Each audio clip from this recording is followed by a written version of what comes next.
Hey guys, it's Average, welcome back to the channel, and today we're up here at West Yellowstone Airport in, it's going to be Wyoming, this part, I believe. As, once again, it's just still telling me it wants to be my friend. Well, we are here looking at the latest aircraft of the day. In fact, I'm going to take someone's advice on the videos, we're just going to skip this preview screen here. The downside of this is, it becomes a little difficult when I'm trying to narrate and give you descriptions of the actual aircraft whilst I kind of fly the camera around. But we'll try. In fact, the first thing we're going to do is go back into the cockpit here. I'm going to flip these little switches here. Give us some exterior action going on. Basically, this is the 307 Stratoliner, one of the latest, what do we call them? Aircraft of the day, month, week, year. Local legends. Yes, we just got a float plane, and now we get the Stratoliner. The first pressurized cabin airliner in... Yes. The first one. Now, it might look familiar. In fact, let's go up above and I'll show you why it might look familiar. Does this shape look familiar to you? Yeah? Does the tail look familiar to you? Yeah? Well, that's because this was developed from the B-17. So the wings, tail, engines, all should look pretty familiar. Now, unfortunately, systems depth is not quite the same. The gear should look very familiar too. It's, again, the same. Basically, new pressurized fuselage on the B-17, just less guns and bombs. Well, this aircraft also was the American Air Force's, the US Army Air Force's C-75. It was developed in 1940 with Pan Am, and it did some good service. There were about 10 of them built. Obviously, it was surpassed by another aircraft very quickly, like the Stratocruiser, the 377, and others like it. They weren't really happy with the DC-4, another aircraft of similar ilk, so aircraft like these started to be developed. Well, this one, of course, can get to a cruising speed of 220 miles an hour. Which dramatically outkicks the DC-3's 160, and can do it at 20,000 feet rather than 8,000 feet, which is a big advantage. Now, we'd have 2 pilots, a flight engineer, 2 flight attendants, optional navigator depending on the flight, and could carry 33 passengers, which was 38 in later versions, and eventually 60 people, which is a pretty decent load for its time.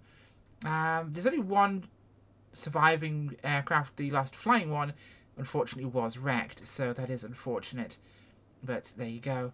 Now, this is from Asobo and Aeroplane Heaven, so similar kind of expectations of features and functions.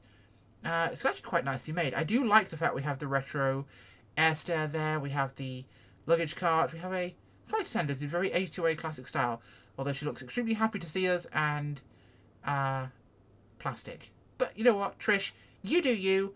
You're trying hard. Now, this is Area Columbia's livery.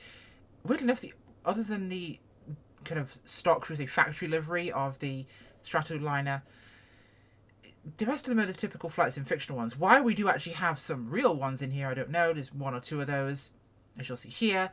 It makes no sense, but hey, I'm okay with including real liveries on one of their aircraft. I'm good with this. Detailing is decent enough, and this is cheap. If you've got the deluxe editions plus, you get it for like £8. Otherwise, it's about £12, £13, $10, $15. So not bad, really. And so the cockpit here, we'll go back into the cabin. Now you'll see we've got these little kind of almost booth sections like on a train, where you've got a little divided off section here for 6 people to face each other. You've got seats facing forward there. Not a ton of leg room, but you know, there you go. I quite like this styling of seating. This is obviously why it took up so much space compared to normal airplane seating. And you can imagine how they got 60 in here when they reconfigured the seating to be a bit more normal. But it does give you that very kind of train carriage of the era sort of feeling to it, doesn't it? And I love how it's just a ladies' restroom. There is no men's that I can tell. What's back here? I'm assuming this is for baggage. But there is a ladies' restroom. With nothing in it, that's unfortunate, but just for ladies. The men can't pee. No men can pee. At all. This is such a sexist aeroplane in a different direction. Unless maybe the men just pee out the window. I don't know. It's pressurized. That'd be a bad idea. Well, let's talk about that. The cockpit's quite nice, I must say. We've got the navigator's radio operator station there, if they would be using one. With our Morse keys. And radios and systems there. We have the engineer's side here. And his panel. I do rather like this. These controls largely work. All those various valves are there. And we have the pilot's area here, which is actually quite nicely made. Let's go into the cockpit proper and take a look. The first thing you'll notice is, of course, we have these up here. which are modern. Let's turn our electronics and systems on. You know what? It's good to have some modern options in here. It's a flight sim in 2023, so it's good to actually have these things. We have the functionality we might want to use. We have an autopilot, we have a transponder, which means we have some options. We also have some modern radios down there. So we'll go down here.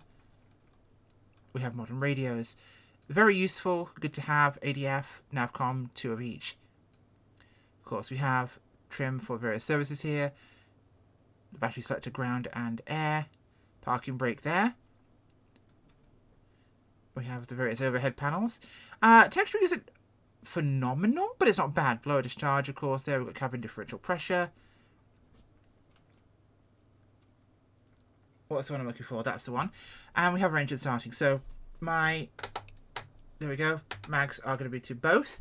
Starting this is surprisingly easy because it's not very technical in that regard. So pretty simple to do, not very difficult. So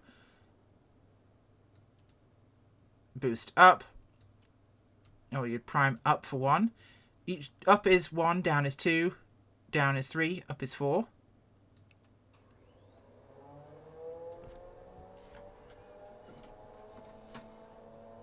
Make sure our fuel is on. Engine starts.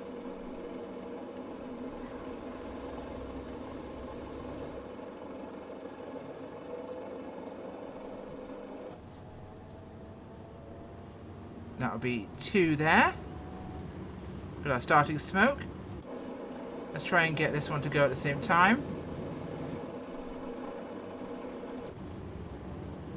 I'm going to start on there. Not the best start effects. Engine sounds are a little bit on the interesting side, but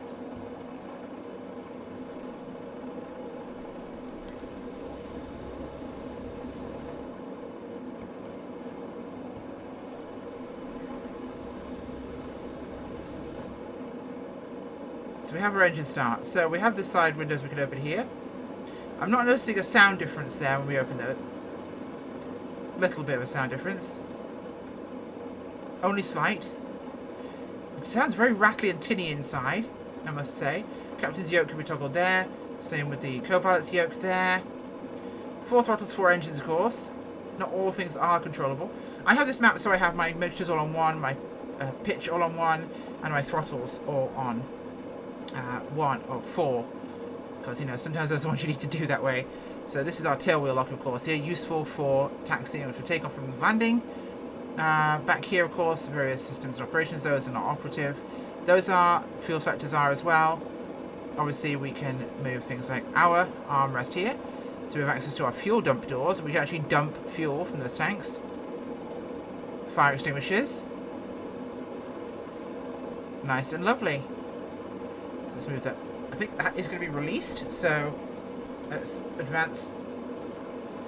We'll just go with the outboard engines. I do know a little bit about actually taxiing a 4-engine aircraft. I'm pretty sure that is on.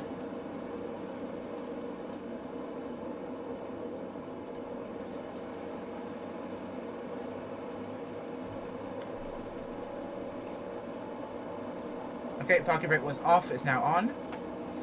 Advantage here of taxiing with the outboard engines is if I was to throttle down one, I can turn very easily without having to use the brakes.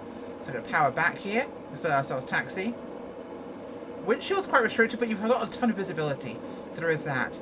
Texturing behind the glare shield doesn't look phenomenal, but it's got a very long glare shield here. We have got sun visors there, which do seem to operate. Come on, let's go. Okay, we'll give you all 4 engines.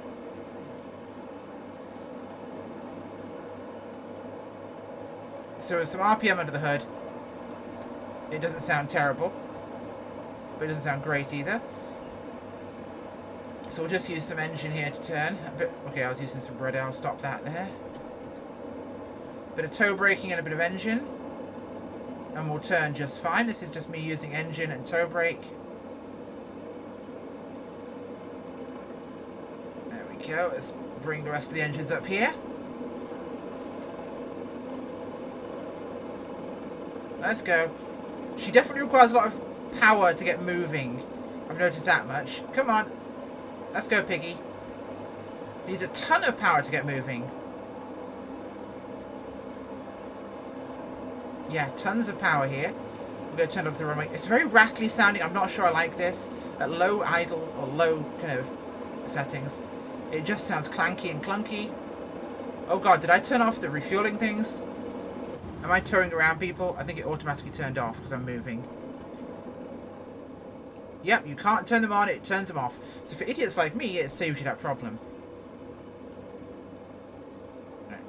More power. We'll turn up the runway here, we'll be good to go. Bring our flaps down for takeoff. Noticeably harder than A2A's B-17 and FSX to taxi. That was rather simple. This feels very, very heavy, hard to get rolling when it's stopped.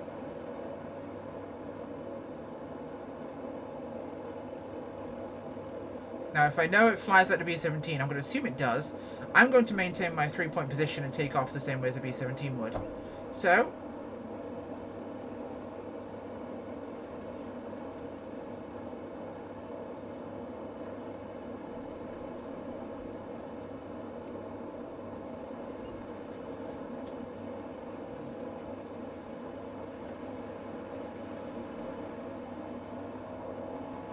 oh, abort, abort, abort.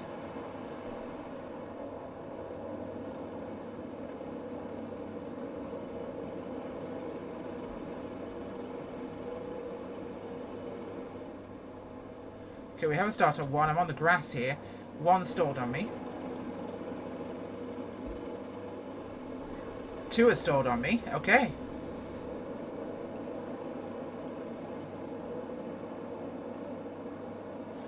It does start very easily. It's not like it's actually trying that hard. Okay, we're gaining RPM on that engine. Wonderful. 47 things to do at once. Let's get this thing back on the actual tarmac and we'll get to take off.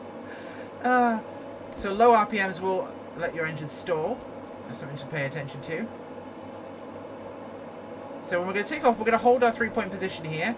And we're just going to let the aircraft fly itself off the runway.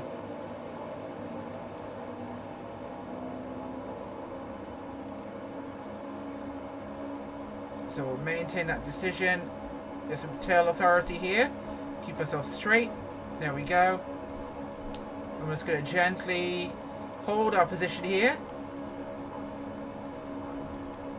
until she lifts away in that 3-point position there. And she flies up and off the runway in that same takeoff position there, see? We'll just lift it away nicely. Pull the gear up here. Very B-17 of it's there. Okay, wonderful. Let's pull those flaps up as well. Pull our throttles back a little bit here. There we go, a little bit of trim. Pull the RPM back on our engines to about 2250. Roll it to the right here. A little bit of rudder. She flies very stately. It flies like a B-17, but fatter. So she's cumbersome, but not unmaneuverable. You do have pretty good view to the sides, and like I say, narrow, but good visibility in general. And considering you are flying an airliner, you don't need a huge, amazing panoramic view to see the sights, but there is a good visibility to the aircraft. Those top side windows do make a bit of an advantage when you're banking. But you can see quite a bit, so we're going to open these in flight. There is a sound difference now we're in the air with the engine's higher RPM. Obviously you wouldn't do that at different altitudes. So we have got the Sperry Autopilot in there, of course, which is useful to use. But we have got a modern one too. So for those that want both the classic experience, you've got the option, and modern, you've got the option too. There's our airport. We'll just straighten this out here and head a bit further north before we turn around and come for a landing. The aircraft does fly well. I think it looks a little bit shiny, a little bit plasticky in places in terms of the model. I wouldn't say it's at the same quality as Aeroplane Heaven's solo releases. They had problems at first, but more recent releases have been quite good. I'd say it feels a little bit quick, like they were in a hurry, or they didn't spend as much time on it perhaps. For the price, not bad. Really not bad at all for the price. You are not paying a lot of money for this, so you're getting a decently good deal.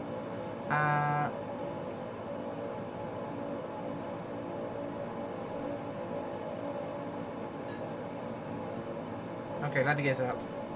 Fair enough. Right. So airspeed's under 160 right now. We aren't really trying to accelerate at the moment. We're at 150. So we're going to slow down here and start our turn. I pulled back 2 throttles by accident because I'm so used to operating 2 throttles at most. Let's begin our turn here. Powering back. And we're slow enough to drop the gear already, so we're going to do that. Yeah, 120. We're going to try and maintain about 120 on our approach in, so we'll keep our throttles up a little bit.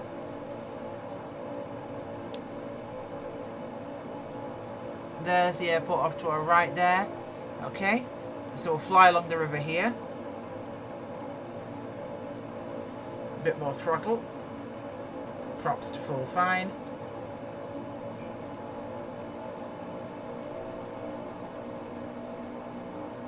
My microphone is in the way of my eyes, and the yoke is in the way of me, so I'm turning off the yoke, so I can see vaguely what I'm doing.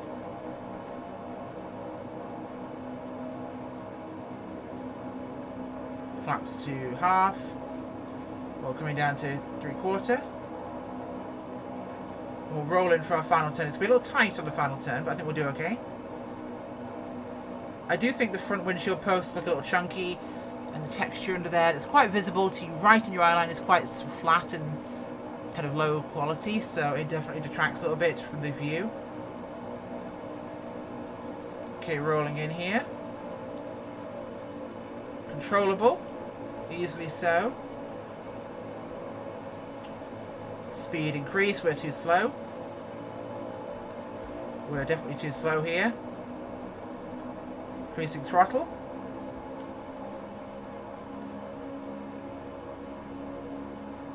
And we're going to land on the main gear here and let her settle down onto the tail. We don't want to put too much pressure on that tail wheel on landing. Bigger tail wheel aircraft you don't really want to land 3-point because whilst they may take off that way, it can seriously risk damaging the tail wheel if you put too much weight on that. There we go. Bring it in nice and gentle. A little bit of steering correction here. And I'm going to ease the throttles off as we just gently let her drift to touchdown. Idling that out. Bring our nose up. Decent visibility on landing, I will say. I stalled 2 engines. I'm pretty sure I just stalled 2 engines by throttling to 0 on the ground. That seems like a problem.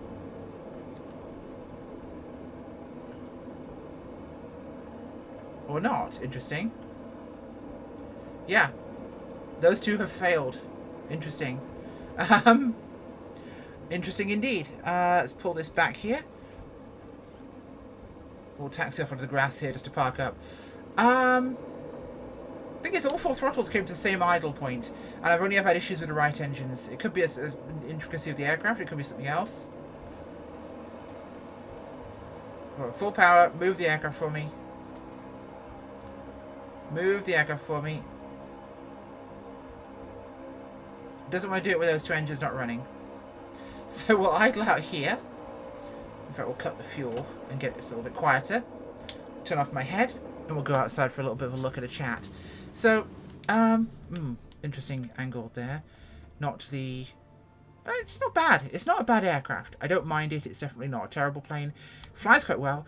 I think the view from the cockpit's a little detracted by that surface there. It looks a bit kind of flat and uninteresting. The texture's quite chunky on it, like on the panel here. Very chunky texture. And these frames are very thick. Look at that. And there's no edge there, it seems. It's just stretched material along that. For the price, not bad, but certainly not good. It could be better. If you want a quality plane, I would not necessarily vote for this. I'd say the DC-3 with the realism mod on it is going to hands down give you a period aircraft experience that is far in excess better. And we have some other aircraft like 247 that are definitely miles ahead. Or wait for other aircraft of similar that will likely come along. If you want to fly something that's like a B-17, it's kind of a bit, maybe. But it's a bit of a weird one. Like, I'd rather have a 377 than this. But it's cool. It's interesting, and it doesn't fly awfully. So, make your minds up yourselves, folks. What I do say is it looks a bit like a C-47-6 Commando, and I kind of want one. Ish. A Commando, that is, not this. Bye!